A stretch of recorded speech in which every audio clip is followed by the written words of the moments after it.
Hi అండి. సబ్బు పైన కోల్గేట్ పేస్ట్ వేసి చూడండి, షాక్ అవుతారు. వేల రూపాయల్లో ఆదా అవుతాయి. సో మహిళలు తప్పకుండా చూడవలసినటువంటి వీడియోస్ అండి.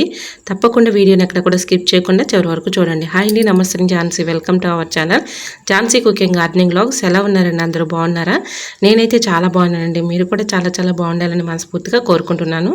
ఈరోజు మీ అందరికీ యూజ్ అయ్యే అద్భుతమైన టిప్ని అయితే షేర్ చేస్తున్నాను. వీడియోని ఎక్కడ కూడా స్కిప్ చేయకుండా చివరి వరకు చూడండి. ఇంకా ఫస్ట్ టిప్ని తెలుసుకుందాం. మనం ఈ విధంగా కిచెన్ సింక్లో గిన్నెలు అవి కడుగుతూ ఉంటాం కదండి. ఇలా గిన్నెలు కడిగేటప్పుడు సోప్ మరకలు పడిపోయి లిక్విడ్ వేసి కడిగినా కూడా ఇలా తెల్లగా టైల్స్ మీద మరకలు పడిపోతూ ఉంటాయి. ట్యాప్స్ మీద కూడా తెల్ల మరకలు పడిపోతూ ఉంటాయి. ఒక లెమన్ తీసుకొని ఒక హాఫ్ దానిపైన కొద్దిగా బేకింగ్ పౌడర్, కొద్దిగా సాల్ట్ వేసేసుకొని ఈ విధంగా క్లీన్ చేసుకోవడం వల్ల ఇలా ట్యాప్స్ కానీ టైల్స్ కానీ చక్కగా మనకి మెరిసిపోతాయి అన్నమాట. ఇలా అప్పటికప్పుడు ఈ విధంగా పడేసే నిమ్మ తొక్క పైన కూడా వేసినా కూడా చక్కగా క్లీన్ అయిపోతాయండి. ఎటువంటి లిక్విడ్స్తో పని లేకుండా, రూపాయి ఖర్చు లేకుండా పడేసే నిమ్మ తొక్కతో ఈ విధంగా అయితే చక్కగా క్లీన్ చేసుకోవచ్చండి. ఇలా మనకి డస్ట్ కానీ మరకలు కానీ తెల్లగా ఉన్నటువంటి మరకలు కానీ అన్నీ కూడా పూర్తిగా రిమూవ్ అయిపోతాయి. సో ఇలా ట్యాబ్స్ పైన కొద్దిగా నిమ్మ తొక్క పెట్టి ఈ విధంగా క్లీన్ చేసేసామనుకోండి, కొద్దిగా బేకింగ్ పౌడర్ అలానే సాల్ట్ వేసేసి చూడటానికి చాలా నీట్గా ఉంటుందండి. చూసారు కదా, ఈ విధంగా తెల్లగా ఉన్నటువంటి మరకలన్నీ కూడా ఈ విధంగా క్లీన్ చేసి, అంటే మనం టైల్స్ మీద ఇలాగ మరకలు పడుతూ ఉంటాయి, సోప్ మరకలు. సో అవన్నీ కూడా ఇలా నిమ్మ తొక్కతో క్లీన్ చేయడం వల్ల ఆ తొక్కలన్నీ కూడా చక్కగా, అంటే ఆ మరకలన్నీ కూడా చక్కగా క్లీన్ అయిపోతాయండి. ట్రై చేయండి, చాలా చక్కగా యూజ్ అవుతుంది అనమాట. పడేసే నిమ్మ తొక్కతో ఈ విధంగా ఇలా ట్యాబ్స్ కానీ టైల్స్ కానీ ఈ విధంగా క్లీన్ చేసేసుకోవచ్చు. చూడటానికి కూడా చాలా నీట్గా ఉంటుంది. అప్పుడప్పుడు ఈ విధంగా క్లీన్ చేసుకోవడం వల్ల మనకి ట్యాబ్స్ కూడా పాడవకుండా ఎక్కువ రోజులు మన్నికైతే ఉంటాయండి. ట్రై చేయండి. సో చూసారు కదా, ఈ విధంగా ఈజీగా క్లీన్ చేసేసుకోవచ్చు. మరొక యూస్ఫుల్ టిప్ తెలుసుకునే ముందు చిన్న రిక్వెస్ట్ అండి. ఇంతవరకు మన ఛానల్ ఎంతగానో ఆదరించి సపోర్ట్ చేసి ముందుకు తీసుకెళ్తున్న ప్రతి ఒక్కరికి కూడా చాలా చాలా థ్యాంక్స్ అండి. ఇలానే సపోర్ట్ చేయండి. మన ఛానల్ ఇంకా మంచి మంచి న్యూ టిప్స్ అయితే షేర్ చేస్తూ ఉంటాను. సో మరి మీకు ఎలాంటి టిప్స్ కావాలన్నా కూడా కమెంట్ సెక్షన్లో షేర్ చేయండి. ఆ టిప్స్ అయితే షేర్ చేస్తాను. ఇంకా సెకండ్ టిప్ని తెలుసుకుందాం. ఇలా నిమ్మకాయల పైన ఆయిల్ పోయండి, అద్భుతం జరుగుతుంది. ఏంటో అద్భుతం అనుకుంటున్నారా? అవునండి, మనం నిమ్మకాయలు ఎక్కువగా తెచ్చుకున్నప్పుడు కవర్లో పెట్టేసి ఫ్రిడ్జ్లో స్టోర్ చేసుకుంటూ ఉంటాము. అలా ఫ్రిడ్జ్లో స్టోర్ చేసుకుంటూ ఉన్నా కూడా మనకి లోపల గాలాడక వాటర్ బబుల్స్ ఏర్పడి తాము తగిలి కుళ్ళిపోతూ ఉంటాయండి. ఇలా నిమ్మకాయలు పాడవకుండా ఎక్కువ రోజు స్టోర్ ఉండాలి అంటే ప్రతి ఒక్క నిమ్మకాయకి ఇలా కొద్దిగా కర్రీస్లో యూజ్ చేసుకునే ఆయిల్ ఉంటుంది కదండి, ఆయిల్ అప్లై చేసేసి ఏదైనా ఒక క్యారీ బ్యాగ్లో కానీ లేదంటే ఒక బాక్స్లో కానీ స్టోర్ చేసుకొని ఫ్రిడ్జ్లో పెట్టేసుకుంటే పాడవకుండా ఎక్కువ రోజులు స్టోర్ ఉంటాయి. ట్రై చేయండి. ఇంకా థర్డ్ టిప్ని తెలుసుకుందాం. ఎండు కొబ్బరి మనం తెచ్చుకుంటూ ఉంటాం కదండి, ఎక్కువగా మరి మసాలాల్లోకి యూజ్ చేస్తూ ఉంటాము, అలానే చట్నీల్లోకి కర్రీస్లోకి యూజ్ చేస్తూ ఉంటాము. ఇలా కొబ్బరి పౌడర్ తీయాలంటే చాలా ఇబ్బంది పడుతూ కష్టపడుతూ ఉంటాం కదా. చాలా ఈజీగా సింపుల్గా ఇలా అయితే చక్కగా మనం కొబ్బరి పౌడర్ని అయితే తీసుకోవచ్చు.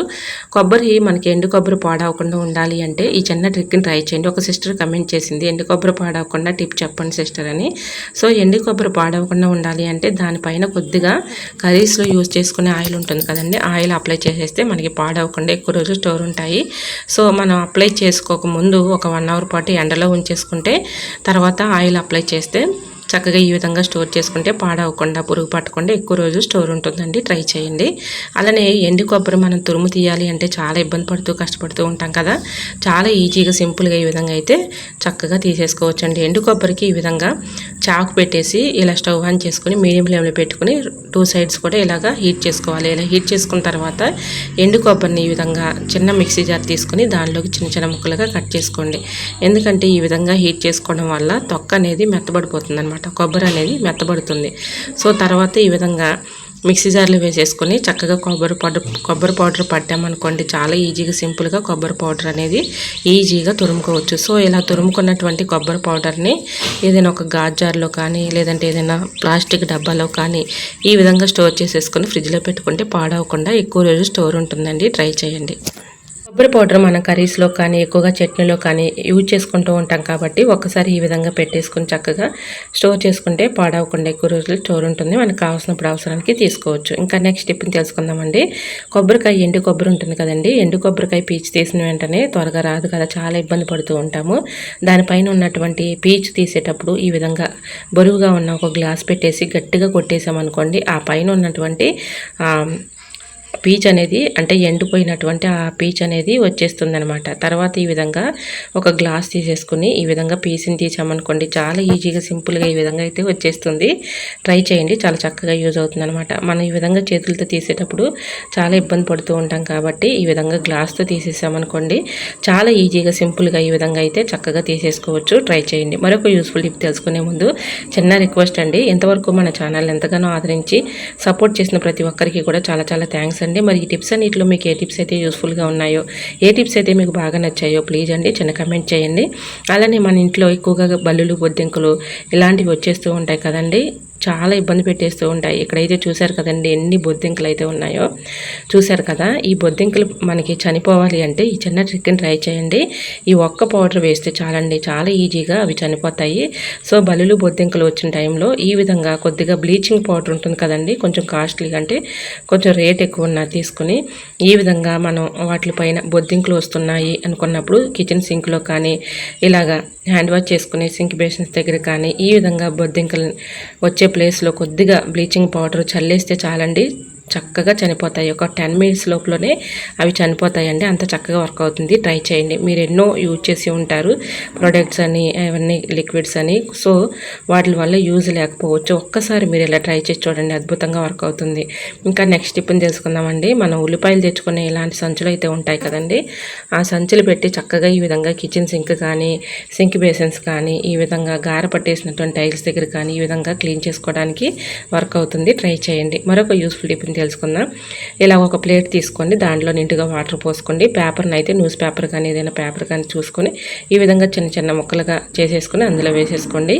సో ఇలాగా ఒక 10 మినిట్స్ ముందు ఈ విధంగా చక్కగా నానబెట్టేసుకున్న తర్వాత వేడి నీళ్ళు ఇలా కాగబెట్టుకోండి. తర్వాత కిచెన్ సింక్ హోల్స్ దగ్గర నైట్ టైంలో మనం గిన్నెలు అవి కడుగుతూ ఉంటాం కదా, ఇలా క్లీన్ చేసేసుకున్న తర్వాత ఒక పేపర్ని ఈ విధంగా పెట్టేసామనుకోండి, ఆ హోల్స్లో నుంచి మనకి చక్కగా బల్లులు, బొద్దింకలు అనేవి రాకుండా ఉంటాయి. అలానే మనం కిచెన్ సింక్లో గిన్నెలు అవి కడుగుతూ ఉంటాం కదండి, గిన్నెలు అవి కడిగినప్పుడు నీచు స్మెల్కి అవి అట్రాక్ట్ అవుతూ ఉంటాయి. సో ఇలా పేపర్ పెట్టడం వల్ల మనకి బల్లులు కానీ, బొద్దింకలు కానీ నైట్ టైంలో రాకుండా ఉంటాయి. ట్రై చేయండి. మరొక యూస్ఫుల్ టిప్ని తెలుసుకుందాం. ఒక గిన్నె తీసుకొని దానిలోకి కొద్దిగా సోప్ అయితే తురుముకోండి. తురుముకున్న తర్వాత ఇందులోకి కొద్దిగా నిమ్మరసం ఇలా యాడ్ చేయండి. నిమ్మరసం కొద్దిగా అయితే సరిపోతుంది. తర్వాత కొద్దిగా పేస్ట్ తీసుకోండి, కోల్గేట్ టూత్ పేస్ట్ ఉంటుంది కదండి, అది కూడా వేసేసి కొద్దిగా కాఫీ పౌడర్ కూడా తీసుకోండి. కాఫీ పౌడర్ కూడా వేసేసి బాగా మిక్సింగ్ చేసుకోవాలి. ఇలా మిక్సింగ్ చేసుకున్నటువంటి ఈ మిశ్రమాన్ని మనకి చేతుల దగ్గర కానీ, మెడ బ్యాక్ సైడ్ బాగా మనకి నలుపుగా ఉంటూ ఉంటుంది, బ్లాక్ అయిపోతూ ఉంటుంది. సో ఈ లిక్విడ్ని అక్కడ వేసి మనం ఇలాగా అప్లై చేసేసామనుకోండి, అప్లై చేసి ఒక 30 మినిట్స్ అలా ఉంచి తర్వాత క్లీన్ చేసుకుంటే ఆ నలుపు భాగం అనేది పోతూ ఉంటుందండి. ఫేస్ పైన కాదు, మనకి మెడకి బ్యాక్ సైడ్ మెడ కింద భాగాన్ని కానీ, చేతుల దగ్గర కానీ ఇలా రుద్దినట్లయితే చాలా ఈజీగా సింపుల్గా నలుపు భాగం అనేది చక్కగా మనకి పోతుందండి. ట్రై చేయండి, చాలా చక్కగా యూజ్ అవుతుంది. మరి ఈ టిప్స్ అన్నీ మీకు నచ్చాయా? నచ్చితే ప్లీజ్ అండి చూస్తూ ఉండగానే చిన్న లైక్ చేసి మన ఛానల్ని తప్పకుండా మరి ఫాలో అవ్వండి. ఇలాంటి మరి యూస్ఫుల్ టిప్స్ కోసం మన ఛానల్ని సబ్స్క్రైబ్ చేసుకోవడం మాత్రం మర్చిపోకండి ఫ్రెండ్స్. మరి ఈ టిప్స్ అన్నింటిలో ఏ టిప్స్ అయితే మీకు యూస్ఫుల్గా ఉన్నాయో, ఏ టిప్స్ అయితే మీకు బాగా నచ్చాయి అనేది ప్లీజ్ అండి తప్పకుండా చిన్న కమెంట్ చేయండి. మీకు ఎటువంటి టిప్స్ కావాలన్నా కూడా కమెంట్ చేయండి. ఓకేనండి, మరొక వీడియోతో మళ్ళీ కలుసుకుందాం. చూశారు కదండి, నేను ఈ చేతికి ఆ చేతికి అప్లై చేసి చూపిస్తున్నాను. ఇది చూడండి, నేను ఒక 30 మినిట్స్ అలా ఉంచేసి తర్వాత మీకు క్లీన్ చేసి చూపిస్తున్నాను. తేడా అనేది ఎలా ఉంటుందన్నమాట. ఒకసారి ట్రై చేసి చూడండి, అద్భుతంగా వర్క్ అవుతుంది.